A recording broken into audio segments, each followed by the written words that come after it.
had asked for a judicial inquiry under a retired High Court judge. That was very simple.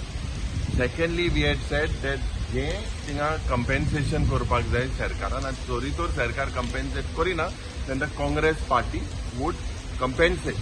The Honorable Chief Minister went at the site yesterday and we said that action should be taken on all the guilty police officers.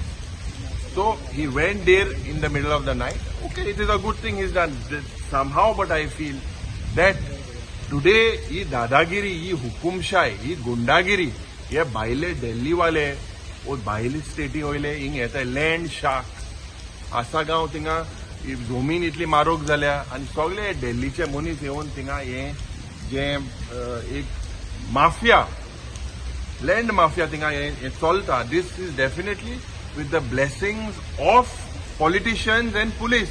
Otherwise, it cannot happen. And that inquiry, we had said, कि आमका inquiry under retired High Court judge. This is what is required. No, we will see. See, we asked for a who is involved in that. As per the accused, who have they said? They have said that the police are involved. So what justice will be given to the victims when the police are involved? Chief Secretary investigation करता ना. Chief Secretary is part of the government, no? You require neutral authority. It is lapse on the part of the government.